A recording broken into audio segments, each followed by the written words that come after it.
পভার্টির মধ্যে আছে, আরবানাইজেশনের মধ্যে আছে, ক্লাইমেট চেঞ্জের মধ্যে আছে। কেন আছে? কারণ হচ্ছিল একই ইন্ডিকেটর তিন জায়গায় থাকার মূল কারণ হচ্ছিল দে হ্যাভ নেক্সাস এবং themselves. Poverty, urbanisation, climate change এই তিনটার মধ্যে নেক্সাস আছে, সেই জিনিসটাকে বোঝানো হয়েছে। আমরা বলেছি যে এসডিজি একটা গোলের সাথে আরেকটা গোল সম্পর্কযুক্ত, বাট বলা হয় তিন ধরনের সম্পর্ক আছে গোলগুলোর মধ্যে। কিছু কিছু গোলের সম্পর্ক হচ্ছে সিনার্জি, যেটা ধরুন হলো আপনারা অনেকেই জানেন 2+2 4 হয় যখন, সেটাকে সিনার্জিস্টিক এফেক্ট বলে। কিছু কিছু গোল হচ্ছে ট্রেড অফ, অর্থাৎ একটা পাইতে গেলে একটা ছেড়ে দিতে হয়। আর কিছু হচ্ছে আপনার সাপোর্টিং বা এনাবলার। আমরা দেখবো হচ্ছে যে পিপলের সাথে আমাদের প্রসপারিটি হচ্ছে সিনার্জি সম্পর্ক। কিভাবে সম্ভব সেটা? যদি আমি আমার দেশের লোক সংখ্যাকে দায়িত্ব সবার উপরে তুলতে পারি, যদি তাদেরকে পুষ্টিকর খাবার খাওয়াতে পারি, যদি তাদেরকে সুস্বাস্থ্য অধিকারী করতে পারি, যদি তাদেরকে সুশিক্ষা দিতে পারি, যদি আমি ছেলে মেয়ে সমানভাবে বিকশিত করতে পারি, ডেফিনেটলি আমার প্রোডাক্টিভিটি বেড়ে যাবে। আমার প্রোডাক্টিভিটি বেড়ে যাওয়া মানে আমার ইকোনমিক গ্রোথ ত্বরান্বিত হওয়া। কিন্তু এই ইকোনমিক গ্রোথের সাথে আমি দেখবো প্ল্যানেটই হচ্ছিল ট্রেড অফ রিলেশনশিপ। মানে আমি ধরুন হচ্ছিল ইকোনমিক গ্রোথ চাই, আমি ধরুন হচ্ছে প্রসপারিটি চাই, সেই জন্য বড় বড় রাস্তাঘাট, ব্রিজ কনস্ট্রাকশন করছি, পোর্ট করছি, বিদ্যুৎ সেন্টার করছি, আমার বায়োডাইভার্সিটি নষ্ট হবেই।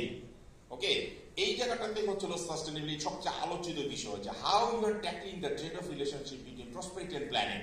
এটাই কিন্তু হচ্ছিল সারা পৃথিবীময় আলোচনার জায়গা। যে আমি জানি ইকোনমিক গ্রোথ করতে গেলে, বড় বড় ইনফ্রাস্ট্রাকচার ইত্যাদি করতে গেলে পরিবেশের উপরে নেগেটিভ ইম্প্যাক্ট পড়বে, এইটাকে আমি কিভাবে ব্যালেন্স করব, সেই জায়গাটাই কিন্তু হচ্ছিল আলোচনার একটা বড় ক্ষেত্র। আপনারা যারা ইউথ আছেন তাদের ইনোভেটিভ হতে হবে এই জায়গাটার মধ্যে। ফাইনালি ধরুন হচ্ছে আমরা দেখবো যে পিস এবং পার্টনারশিপ। আপনি দেখবেন যে access to justice, rule of law, human rights, peace, sports, culture, হ্যাঁ, ট্যুরিজম, এই জিনিসগুলি হচ্ছিল এনাবলার হিসেবে কাজ করবে আমার এসডিজি বাস্তবায়নের জন্য। আমাদের দায়িত্ব হবে কি? আমরা যাবো হচ্ছিল যাদের দ্বারা হচ্ছিল যে সিনার্জি সম্পর্ক আছে আমরা সেগুলি এনহ্যান্স করতে চাবো, যাদের সাথে হচ্ছিল ট্রেড অফ রিলেশনশিপ আছে আমরা সেটা একটু কমানোর চেষ্টা করবো, আর এনাবলার গুলাকে সাপোর্ট করে যাবো। বাট একটা জায়গায় আপনাদের সবসময় খেয়াল রাখতে হবে, এটা আপনারা সবাই শুনবেন সব জায়গায়, যে leave no one behind, leaving no one behind, no one should be left behind, যেটাকে এসডিজির একটা অ্যাসপিরেশন বলা হয়, অথবা এসডিজির একটা বিউটি, যে হচ্ছিল কেউ যাতে বাদ না যায়। এই যে রুমে আমরা যারা বসে আছি, নিশ্চয়ই প্রথম বেঞ্চে যারা আছেন তার থেকে একদম দূরের বেঞ্চে যিনি আছেন তিনি আপনি একটু কম দেখতে পাচ্ছেন, অথবা সাউন্ড একটু কম শুনতে পাচ্ছেন। সেই জন্য বলা হয়েছে যে rich farthest behind the first. প্রথম বেঞ্চে যারা আছেন তাদের থেকে যিনি সবার পিছনের বেঞ্চে আছে, আমি আমার এসে জিজ্ঞেস করার দরকার আপনি কি দেখতে পাচ্ছেন, যেটা ইস্তিয়াক স্যার করলেন, যে আপনি কি শুনতে পাচ্ছেন, আপনার কি ছবি দেখা যাচ্ছে, ওই পিছনের লোকে কিন্তু আইডেন্টিফাই করেছে, প্রথম সারির না। সেই জন্য এসডিজি চমৎকার দুইটা সেন্টেন্স আছে, একটা হচ্ছিল no one should be left behind, আর পরের সাথে আরেকটা হচ্ছিল reach farthest behind the first. প্রথম থেকে যিনি সবচেয়ে বেশি দূরে আছেন, যিনি সবচেয়ে বেশি ভালনারেবল, যিনি সবচেয়ে বেশি মার্জিনালাইজ, তাকে সবার আগে রিচ করতে হবে। এই দুইটা হচ্ছিল এসডিজির ইম্পর্টেন্ট ইস্যু। আমি একটা জায়গায় আপনাদের, যেহেতু আমরা পিএম অফিস বিলং করি, একটা কোয়াসি পলিটিক্যাল অফিস এটা বলা যেতে পারে, বাট যদিও এসডিজি ধরনের চলো এ পলিটিক্যাল, প্রত্যেকটার সাথে ধরনের চলো এই সম্পর্ক আছে। কাজেই আমি যদি এই জায়গাটা একটু ফোকাস করি, আপনারা জানেন যে প্রতি বছর সেপ্টেম্বর মাসে জেনারেল অ্যাসেম্বলি হয়, এবং আমাদের মাননীয় প্রধানমন্ত্রী ধরনের চলো প্রতি বছরই সেপ্টেম্বর মাসে জাতিসংঘে যান। 2011 সালে উনি যখন জাতিসংঘে গিয়েছিলেন, জাতিসংঘের 66তম জেনারেল অ্যাসেম্বলিতে উনি যখন বক্তৃতা করেন, উনি তখন বলেন যে আমার দীর্ঘ 50 বছর রাজনীতি কেরিয়ারের উপর ভিত্তি করে আমি এই জাতিসংঘের people's empowerment and peace centric development model উপস্থাপন করতে চাই। এবং এটা করতে গিয়ে উনি বলেছেন যে কোনো উন্নয়নের কেন্দ্রবিন্দুতে থাকতে হবে ডেমোক্রেসি। যে গণতন্ত্রকে সেন্টার পয়েন্ট ধরে উনি 6টা পিস মাল্টিপ্লাই আইডেন্টিফাই করেছেন। প্রথমটা বলেছেন eradication of poverty and hunger, reduction of inequality, mitigation of deprivation, inclusion of excluded people, acceleration of human development, আর একটা হচ্ছিল ইলিমিনেশন অফ টেরোরিজম। আপনি যখনই হিউম্যান ডেভেলপমেন্ট বলবেন তার মধ্যে হেলথ এবং এডুকেশন নিউট্রিশন থাকবে। ইন্টারেস্টিং বিষয় হচ্ছিল 4 নম্বর পয়েন্টে যদি আপনারা খেয়াল করেন, ইনক্লুশন অফ এক্সক্লুডেড পিপল। উনি বলেছেন যারা বাদ পড়ে গেছে তাদেরকে অন্তর্ভুক্ত করো। আর জাতিসংঘ বলছে কি কেউ যাতে বাদ না যায়। আপনি প্যারাফ্রেজিং করলে এক্স্যাক্টলি দ্য সেম মিনিং হয়। তাহলে আমরা যদি দেখি যে 2011 সালে মাননীয় প্রধানমন্ত্রী যেই রেজুলেশন জাতিসংঘে গৃহীত হয়েছিল ওনার বক্তব্যের আলোকে, যেটা সর্বসম্মতিক্রমে গৃহীত হয়েছিল 2011 সালে, এসডিজি আসার 4 বছর পূর্বে, তার প্রায় সমস্ত বিষয়গুলোই আমরা এখন যে এসডিজি বলছি তার সাথে সঙ্গতিপূর্ণ, অথবা বলতে পারি মাননীয় প্রধানমন্ত্রীর প্রপোজালগুলি জাতিসংঘে গৃহীত হয়েছে। আরো ইন্টারেস্টিং বিষয় হচ্ছিল 1974 সালের 25 সেপ্টেম্বর আমাদের জাতির পিতা বঙ্গবন্ধু শেখ মুজিবুর রহমান প্রথম জাতিসংঘে বাংলায় বক্তৃতা করেন। আমরা এই জায়গাটা একটু বেশি সবসময় ফোকাস করি যে উনি বাংলায় বলেছেন, বাট উনার বক্তৃতার একদম প্রথম প্যারাগ্রাফের মধ্যে উনি বলছেন যে এমন এক বিশ্ব ব্যবস্থা গঠনে বাঙালিরা যে উৎসর্গিত, যে ব্যবস্থায় সকল মানুষের শান্তি এবং ন্যায় বিচার লাভের আকাঙ্ক্ষা প্রতিফলিত হবে। এই যে শান্তি এবং ন্যায় বিচার, আপনি দেখেন এসডিজি 16 এক্স্যাক্টলি দ্য সেম কথা বলছে, শান্তি, ন্যায় বিচার এবং স্বার্থশালী প্রতিষ্ঠান। এছাড়া উনি ওনার বক্তৃতার মধ্যে যদি খেয়াল করেন, আপনাদের ইউটিউবে এবং ওনার বক্তৃতা পাওয়া যায়, দেখবেন উনি ওনার বক্তৃতার মধ্যে দায়িত্ব দূরীকরণের কথা আছে, ক্ষুধা মুক্তির কথা আছে, অসমতা দূর করার কথা আছে। উনি বক্তৃতার মধ্যে স্বাস্থ্যের কথা বলেছেন, শিক্ষার কথা বলেছেন, ইনইকুয়ালিটি দূর করার কথা বলেছেন, এবং ভেরি ইন্টারেস্টিংলি উনি প্রাকৃতিক দুর্যোগ মোকাবেলার জন্য একাধিক বক্তব্য রেখেছেন।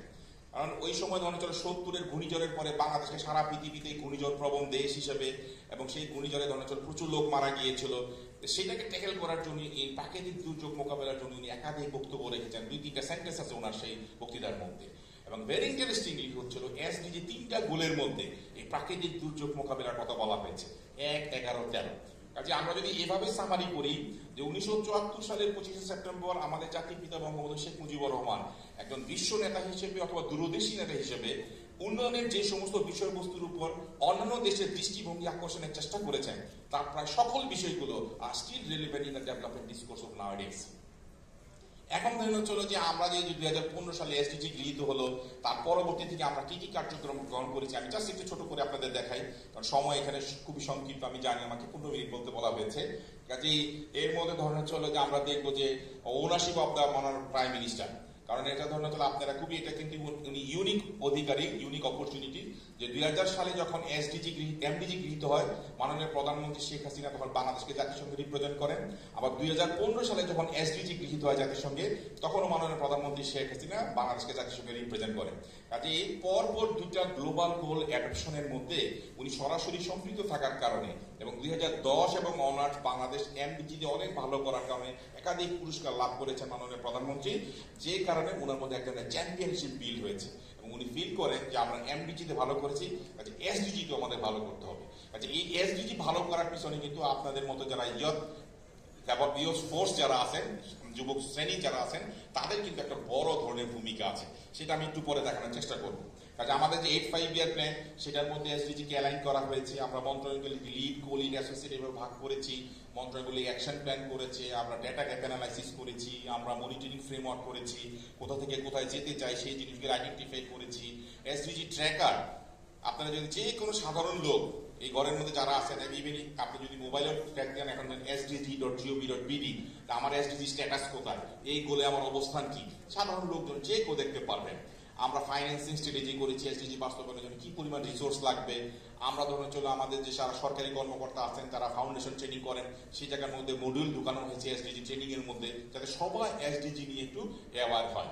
কাজে সেই জায়গার মধ্যে আমরা যেহেতু লিভ নো ওয়ান বিহাইন্ড বলছি, হোল অফ দ্য সোসাইটি অ্যাপ্রোচের কথা বলছি, কাজে সকলকে আমরা সেটাতে অন্তর্ভুক্ত করতে চাই। ইভেন আমাদের পাঠ্যপুস্তকের মধ্যে ক্লাস 6 থেকে 10 পাঠ্যপুস্তকের মধ্যে কিন্তু এসডিজির বিষয়টা অন্তর্ভুক্ত করা হয়েছে। আমরা করেছি কি, এখন যে সরকার এপিএ করে, ইউনিয়ন পারফরমেন্স এগ্রিমেন্ট, যেটা একটা অ্যাকাউন্টেবিলিটি মেকানিজম, সেটার মধ্যেও কিন্তু এসডিজি অন্তর্ভুক্ত করা হয়েছে। আমরা ধরনের চলো প্রাইভেট সেক্টরকে ইনভলভ করছি এসডিজি বাস্তবায়নের জন্য, এনজিওদের ইনভলভ করছি, ইভেন ধরনের ইউথ, কারণ আপনারা জানেন সরকারের ইলেকশন ম্যানিফেস্টো একটা শক্তিশালী কমিটমেন্ট ছিল তারুণ্যের শক্তি বাংলাদেশের সমৃদ্ধি, কাজে ইউথকে কিভাবে ইনভলভ করা যায় সেটা নিয়ে কিন্তু আমাদের এই কার্যক্রম চলেছে। একাধিক ওয়ার্কশপ হয়েছে বিভিন্ন, আমাদের প্রধানমন্ত্রী কার্যালয় থেকে আমরা একটা করেছি, যুব ক্রীড়া মন্ত্রণালয় করেছে, সংস্কৃতি বিষয়ক মন্ত্রণালয় করেছে, শিক্ষা মন্ত্রণালয় করেছে। এইটা এখন আমরা ধরনের চলো আরো ডিস্ট্রিক্ট বা উপজেলা লেভেলও আরো নিয়ে যেতে চাই।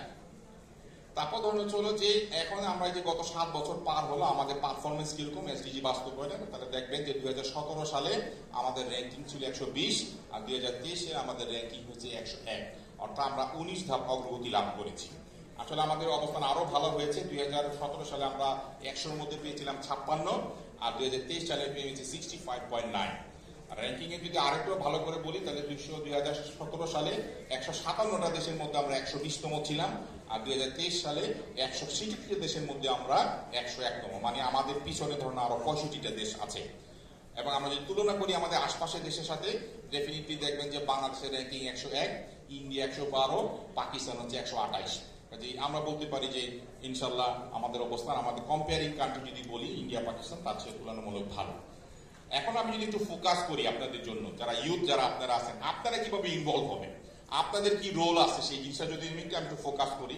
আমরা যদি এসডিজি ক্যাটাগরিক্যালি দেখি, 4 নাম্বার ধরনের চলে ইউথদের শিক্ষা, সেইটার উপর ধরনের চলে ফোকাস, যে ইউথ তারা ধরনের চলে নিজেরা শিক্ষিত হবে, এবং সেটা ট্রু সেন্সে কোয়ালিটি এডুকেশন হতে হবে। আমাদের স্যার যেরকম বলেন, যেখানে বক্তৃতা দেন সেখানেই বলেন যে এসডিজিতে শিক্ষা বলে কিছু নাই, তো সবাই একটু ভয় পেয়ে যায় বা সবাই একটু স্টার্টলড হয়। পরে বলেন যা আছে সেটা হচ্ছে কোয়ালিটি এডুকেশন। কাজে কোয়ালিটি এডুকেশন কিন্তু খুবই ইম্পর্টেন্ট। আপনারা দেখবো যে এসডিজির মধ্যে pre primary, primary, secondary, tertiary, technical and vocational education and lifelong learning opportunity, অর্থাৎ শিক্ষার হেন কোনো স্তর নাই যেটা এসডিজি কভার করে নাই। কাজে প্রতিটা স্তরে কোয়ালিটি এডুকেশন ইনশিওর করার কথা বলা হয়েছে। এই জায়গাটাতে আপনি নিজে যেমন কোয়ালিটি এডুকেশন নিবেন, আবার আপনারও রেসপন্সিবিলিটি আছে কোয়ালিটি এডুকেশন এনশিওর করা যা অন্য জায়গায়, সেটাও আমরা একটু কথা পরে বলবো।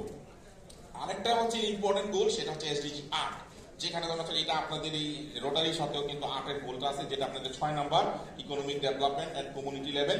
এই 6টাই হচ্ছে কিন্তু এসডিজি 8, যেখানে ধরেন ইকোনমিক গ্রোথ, এমপ্লয়মেন্টের কথা বলা হয়েছে, ইউথদের আনএমপ্লয়মেন্ট দূর করার কথা বলা হয়েছে, এবং ইউথ যারা ধরেন এডুকেশনও নাই, এমপ্লয়মেন্টও নাই, ট্রেনিংও নাই, তাদের সংখ্যা কমানোর কথা বলা হয়েছে। সেই জায়গাটার উপর কিন্তু ফোকাসের বিষয় খুব স্ট্রংলি বলা হয়েছে। আর একটা পার্টিকুলারলি এসডিজি 13, যেটা ক্লাইমেট চেঞ্জের কথা বলে, আপনারা জানেন যে এটা এখন রিয়েলিটি এবং আমরা একটা ভালনারেবল কান্ট্রি। কারণ এই বিষয় কিন্তু ইউথদের একটা বড় ধরনের মোটিভেশন, অ্যাওয়ারনেস এবং নিজে থেকে প্রিপারেশনের সুযোগ আছে। এখন আমি একটু দেখাই কুইকলি যে আমরা ধরুন চলো ইউথ কিভাবে ধরুন ইনভলভ হতে পারে। ইউথের ইনভলভমেন্ট একটা হচ্ছে ইউথদের জন্য সরকার কি করতে পারে, আর একটা হচ্ছে ইউথ নিজেরা ধরুন এসডিজি বাস্তবায়নের সাথে কিভাবে সম্পৃক্ত হতে পারে।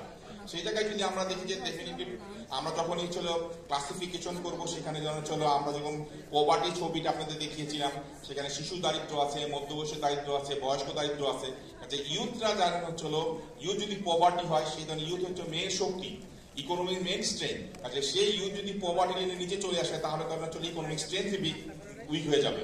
সেই জায়গাটা ধরা ইউথদেরকে আমরা বলতে পারি তাদেরকে ট্রেনিং এ নেওয়াটা নিয়ে আসা, তাদের মাইক্রো ফাইন্যান্সের আওতায় নিয়ে আসা, অ্যাক্সেস টু টেকনোলজির উপরে সুযোগ দেওয়া। আর তারা কি করতে পারে, ইউথ ধরে আপনারা যদি গ্রামে গঞ্জে যান, নিজের উপজেলায় যান, সেখানে সরকার কিন্তু অনেক এন্টি পভার্টি মিজার্স, অনেক কার্যক্রম গ্রহণ করছে, অনেক প্রকল্প বাস্তবায়িত হচ্ছে।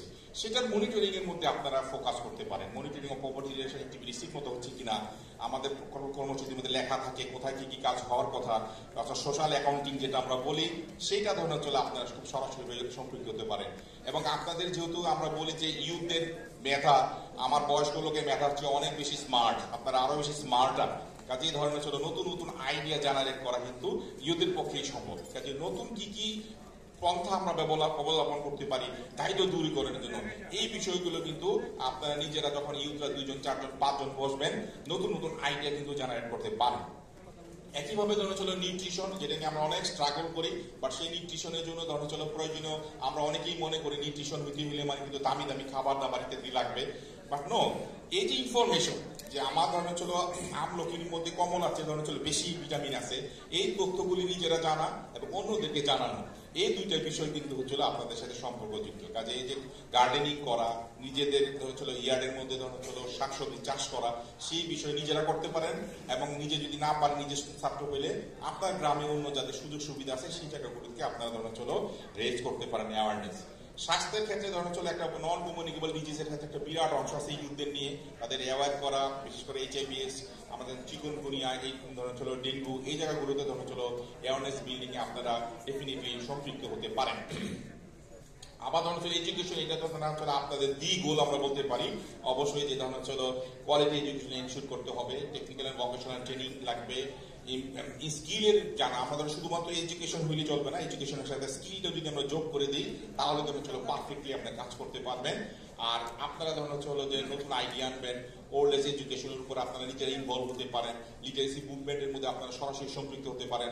কোয়ালিটি এডুকেশন কিভাবে এটার সাথে আপনারা ছোট লেভেলে কিভাবে সম্পৃক্ত করা যায়, সেই জায়গাগুলিতে ফোকাস করতে পারেন। জেন্ডারের সাথে ইউথের একটা স্ট্রং রিলেশনশিপ আছে। আপনারা নিজেরা ভায়োলেন্স এগেইনস্ট উইমেন, সেটাকে রিডিউস করার ক্ষেত্রে, অ্যাওয়ারনেস বিল্ড আপের ক্ষেত্রে সরাসরি সম্পৃক্ত হতে পারেন। আর্লি চাইল্ড ম্যারেজ, এটা একটা বড় চ্যালেঞ্জ আমাদের জন্য। বলা দেখা যাচ্ছে যে প্রায় 50% বেশি মেয়েদের বিয়ে হয়ে যাচ্ছে 18 বছরের আগেই। এই জায়গাটাতে চলো অ্যাওয়ারনেস বিল্ড আপ, আমাদের বিভিন্ন কর্মসূচি আছে সেই জায়গাগুলোতে আপনাদেরকে ইনভলভ করা, সেটা একটা বড় ক্যাম্পেইন গুলোতে ইনভলভ হওয়া। ওয়াটার স্যানিটেশন ধরেন চলো যে কোভিড এর মধ্যে আমরা দেখেছি জাস্ট খালি হাতটা যদি ধুইতে পারা যায় সেটাই ধরেন চলো আমাদের রোগ একদম ড্রাস্টিক্যালি কমাই দিতে পারে। এই যে সিম্পল একটা বিষয়, হয়তো 2 টাকা খরচ হয় না, বাট তার মাধ্যমে কিন্তু একটা বিরাট কমিউনিটিকে আপনি সেভ করে ফেলতে পারেন। এই ছোট ছোট ইন্টারভেনশন, যেটা আপনি যদি ইউথ, আপনি এলাকার মধ্যে ধরেন চলো একটু বেশি শিক্ষিত, আপনি ঢাকা ইউনিভার্সিটিতে পড়েন বা বিশ্ববিদ্যালয়ে, পাবলিক বিশ্ববিদ্যালয়ে পড়েন বা অন্য কোনো প্রাইভেট বিশ্ববিদ্যালয়ে পড়েন, আপনার কথা কিন্তু অনেকে শুনতে চায়। সেই জায়গাগুলোতে যেখানে যে আপনার কথা শুনতে চায় সেই জায়গাগুলোতে হচ্ছিল আপনার যদি নিজেরা ইনভলভ হতে পারেন, বক্তব্য রাখতে পারেন, একটা কমিউনিটি ইনভলভ করতে পারেন, মোবিলাইজ করতে পারেন, সেইভাবে কিন্তু ইউথরা সরাসরি এই জায়গাগুলিতে ইনভলভ হতে পারেন। বিদ্যুতের ক্ষেত্রে ধরেন চলো সরকার ধরেন 100% অ্যাক্সেস ইলেকট্রিসিটি করেছে, বাট ইলেকট্রিসিটি অ্যাক্সেস করা কিন্তু ইম্পর্টেন্ট না, ইফিসিয়েন্ট ব্যবহার করা, রেশনাল ব্যবহার করা, রেসপন্সিবল হওয়া, সেই জায়গাগুলোর উপর ফোকাস করার দরকার। আবার ধরুন চলে SDG 8, এইটাও ধরুন চলে একটা ইম্পর্টেন্ট গোল আপনাদের। আমি বলেছি যে ইউথদের মানি হচ্ছিল 4 এবং 8, এই দুইটা জায়গায় হচ্ছিল আপনাদের 4 আপনাদের সাথে এখানেও আছে। আপনাদের যে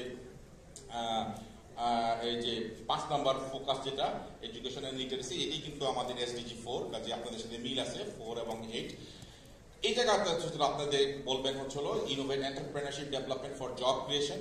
কারণ আমরা জানি, সবাই মনে করি যে হচ্ছিল খালি চাকরি করবো, সেটার বাদ দিয়ে এন্টারপ্রেনারশিপ হওয়া, উদ্যোক্তা হওয়া, সেই জায়গার উপরে ফোকাস করা এবং নিজে ফোকাস করে। যেমন আমরা স্যারের যেমন এরকম চিন্তা আছে, এরকম এখন যারা যারা ধরুন চলো ভালো এন্টারপ্রেনার হয়েছে ইউথদের মধ্যে থেকে, তাদেরকে দিয়ে স্যার বিভিন্ন জায়গায় দেওয়া হচ্ছিল, তাদের বক্তব্যগুলো শোনায়, তাদের কাহিনী শোনায়, সে কিভাবে এই জায়গায় আসলো, সাকসেস স্টোরিজ গুলি শোনায়, যেটা অন্যরা অনুপ্রাণিত হয়।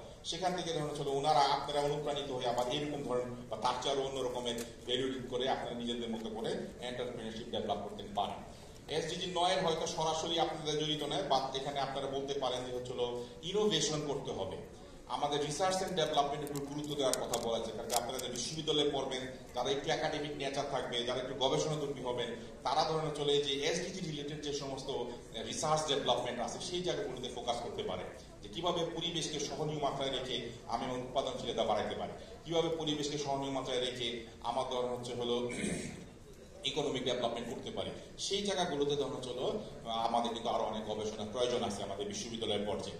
যে আপনারা স্যারদের সাথে কথা বলতে পারেন, বিভিন্ন বিশ্ববিদ্যালয়গুলোতে এনভায়রনমেন্ট রিলেটেড ক্লাব করতে পারেন, SDG ক্লাব হতে পারে, ক্লাইমেট চেঞ্জ ফোকাস ক্লাব হতে পারে, সেখানে ধরুন ডিবেট হতে পারে, ডিসকাশন হতে পারে, বক্তৃতা হতে পারে, সেমিনার হতে পারে, সেই জায়গাগুলোকে ফোকাস করতে পারেন আপনারা।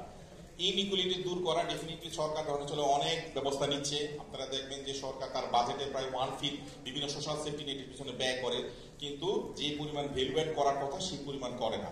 তার একটা বড় কারণ হচ্ছিল রাইট পারসন রাইটলি সিলেক্ট করা যায় না। এই সিলেকশন প্রসেসের মধ্যে ধরনের চলে আমরা টেকনোলজির ব্যবহার আনছি, বা টেকনোলজি ব্যবহার করতে যিনি ইনপুট দিবেন তারও তো একটা বিষয় জড়িত আছে।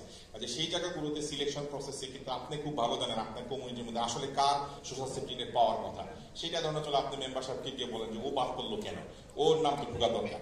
এইভাবে ধরনের চলে আপনারা কিন্তু ইনভলভ হতে পারেন। এখন আরবানাইজেশন, এখানে ধরনের চলে আমাদের কালচার এবং হেরিটেজ, এখানেও ধরনের চলে ইউদের একটা বড় ভূমিকা আছে। ট্যুরিজমকে আমরা এক্সপান্ড করতে চাই, সেই জায়গাগুলোতে আমাদের যে ছোট ছোট যে জায়গাগুলোতে ধরনের চলো হেরিটেজ অথবা কালচারাল সাইট যেগুলো আছে অথবা ইউনেস্কো ডিক্লেয়ার করে সেরকম বিষয়, সেই জায়গাগুলো এমনি আমরা দেখেন যে বান্দরবনে এখন যে সমস্ত ঝর্ণার নাম আমরা শুনতেছি, 15-20 বছর পর আমরা সেই ধরনের ঝর্ণার নাম শুনি নাই। এবং দেখা যাচ্ছে ইউথরাই হচ্ছিল যে লাঠি লাঠি নিয়ে পাহাড়ের উপর উঠে যাচ্ছে, তাই না? এবং তাকে ফোকাস করে ধরনের চলে এখন নতুন করে আবার ট্যুরিজম ডেভেলপ করছে। এই জায়গাগুলোতে কিন্তু আপনারা ইনভলভ হতে পারেন খুব ইজিলি।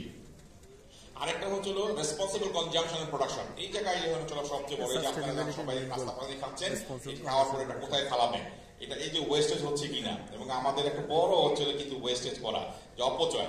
এবং এখানে আপনি দেখবেন যে এই জায়গাটার মধ্যে আমাদের কিন্তু যে আমাদের যে কোরআনিক যে আয়াত, তারা খুব আশ্চর্য হয়ে যাবে, একদম SDG 12 এর সাথে যায় যে তোমরা খাও পান করো অপচয় করে না, নিশ্চয় অপচয়কারীকে পছন্দ করে না। আরেকজন বলছে অপচয়কারী শয়তানের ভাই। কোরআন শরীফে 2টা আয়াত আছে ধরেন সূরা আরাফ, সূরা বনী ইসরাঈল। ক্যাটাগরিক্যালি দেখবেন যে এই যে আমাদের মাননীয় প্রধানমন্ত্রী এখন যেরকম বলে যে আমি আমার রুম থেকে বের হয়ে যাওয়ার সময় সুইচ অফ করে বের হই, আবার উনি এখন যে বলেন যে প্রতিটা ইঞ্চি হচ্ছিল চাষযোগ্য করতে হবে, অনাবাদী রাখা যাবে না 1 ইঞ্চিও। এই সমস্ত জিনিসগুলি কিন্তু SDG 12 সাথে যায়। যে কাজে আপনারা খেয়াল করে দেখবেন যে SDG শুধুমাত্র হচ্ছে আদেলের বিষয় না, এটি কিন্তু আমাদের জীবনবোধ, আমাদের প্রাত্যহিক জীবন আচার, আমাদের কর্ম, আমাদের ধর্ম, আমাদের ধরনের হলো ওয়ে অফ লাইফ, এই সাথেই কিন্তু মিল।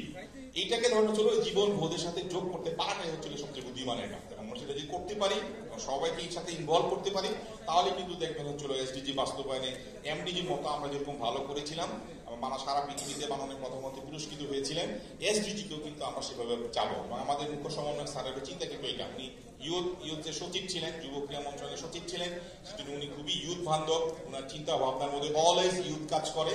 তো সেই জন্য উনি যখন প্রথম এখানে আসেন আমাকে বলছেন যে তুমি এসডিজি বাস্তবায়ন করতেছেন ইউথকে তুমি ফোকাস করো, দেশের টোটাল পপুলেশনের 1/3 হচ্ছে ইউথ। কাজে এই ইউথকে যদি তুমি সম্পৃক্ত করতে না পারো, তারাই তো 2030-এ গিয়ে চলে লিড করবে। একইভাবে ধরুন চলো ক্লাইমেট, আপনারা জানেন যে ক্লাইমেটের জন্য সবচেয়ে বেশি দায়ী ছিল গ্রিন হাউস গ্যাস ইমিশন। সারা পৃথিবীতে যে পরিমাণ গ্রিন হাউস গ্যাস ইমিশন হয়, সেখানে বাংলাদেশ কন্ট্রিবিউট করে অনলি 0.47%। আমরা কন্ট্রিবিউট করতেছি 1%-এরও কম, 0.5%-এরও কম, কিন্তু আমাদের ভার্নারেবিলিটি কিন্তু হাই, 7 নাম্বার ভার্নারেবল কান্ট্রি আমরা। সেই জন্য মাননীয় প্রধানমন্ত্রী পৃথিবীর যে কোনো ইন্টারন্যাশনাল ফোরামে গেলে বলেন, we are not the doer but sufferer of climate change.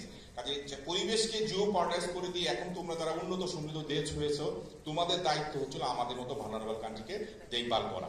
কাজে এটা উনি হয়তো উনার লিডারশিপ পয়েন্ট থেকে করছেন, বা আমাদের ইউথদের দায়িত্ব হচ্ছিল এই জিনিসগুলোর জন্য নিজেকে তৈরি করা, নিজেকে প্রিপেয়ার করা, এবং গ্লোবাল ফান্ড পাওয়ার জন্য ধরনের চলো অনেক ধরনের প্রসেস ফলো করতে হয়, জটিল ধরনের ফর্ম ফিল আপ করা লাগে। সেই জায়গাগুলো করতে যেতে আমরা পারি, আমাদের যারা ইউথ যারা বিশ্ববিদ্যালয়ে কাজ করে তার সাথে সেই সমস্ত জিনিসগুলোর সাথে যাতে অ্যাডাপ্ট হতে পারে, সেইভাবে কিন্তু সম্পৃক্ত হতে পারি।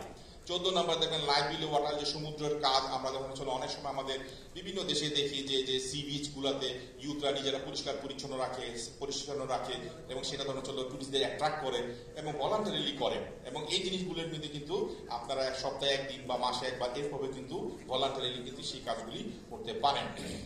এবং 15 এটা ধরনের সবচেয়ে বেশি জড়িত। আমরা ধরো পরিবেশের কথা বলি, আমরা ছোটবেলায় পাঠ্যপুস্তকে যেমন পড়েছি, আমাদের আশপাশে যা কিছু হচ্ছে তাই নিয়ে আমাদের পরিবেশ, এইটাই কিন্তু এসডিজি 15। এবং ক্যাটাগরিক্যালি একেবারে ধরুন যে গাছ লাগানো, হ্যাঁ, গাছের যত্ন নেওয়া, পানি দেওয়া।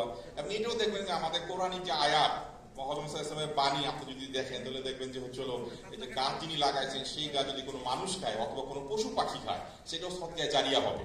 তাহলে আপনি দেখেন যে আপনি যদি একটা গাছ লাগাই দিয়ে যান, আপনি মারা যাওয়ার পরে কিন্তু তার সওয়াব পাইতে থাকবে। তাহলে আপনি দেখেন যে আপনি গাছ লাগাই যাচ্ছেন এই জেনারেশনের জন্য, সেই গাছ কিন্তু জেনারেশন টু জেনারেশন সার্ভ করবে এবং তার সুফল কিন্তু আপনি পাবেন। এইভাবে যদি চিন্তা করেন যে ধর্মকে আলাদা জিনিস না বলে আমাদের ওয়ে অফ লাইফের সাথে যদি চিন্তা করেন, সেটাও দেখবেন যে এসডিজির সাথে কিন্তু পুরোপুরি মিলে যায়। তা আমি ধরনের স্যারের সাথে মিলে কিছুদিন পূর্বে ইসলামিক ফাউন্ডেশন একটা প্রোগ্রামে গিয়েছিলাম এবং দেখানোর চেষ্টা করেছি সেই হুজুরদের সামনে যে দেখেন এসডিজি কিন্তু ওরকম জাতিসংঘ থেকে আসছে দেখে এটা কিন্তু খুব জটিল কোনো জিনিস না। এটা কিন্তু আমাদের চিন্তা ভাবনা এবং আমাদের যে ওয়ে অফ লাইফ তার সাথে কিন্তু পুরোপুরি মিলে যেতে পারে।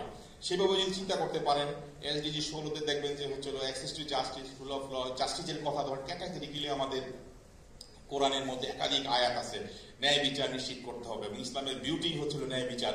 সেই ন্যায় বিচার যার যে দায়িত্ব সে সেটা পালন করা, যার যেটা পাওয়ার কথা সে সেটা যেন পায় সেটাকে নিশ্চিত করা, এবং যারা দূরবর্তীতে আছে, যারা মার্জিনাস আছে, তাদের জন্য ন্যায়সঙ্গতভাবে বিষয়গুলি ব্যবস্থা করা, সেই জিনিসগুলোতে আপনাদের ভয়েস রেজ করা, সেটা একটা ইম্পর্টেন্ট পার্ট হবে as part of youth.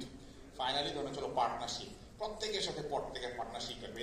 Not necessarily যে উন্নত দেশের সাথে শুধু আমাদের পার্টনারশিপ, আপনার সাথে আরেকজনের পার্টনারশিপ, এই যে রোটারিটার সাথে রোটারিদের পার্টনারশিপ, তাই না, এই যে উপর নিচে আজকে যে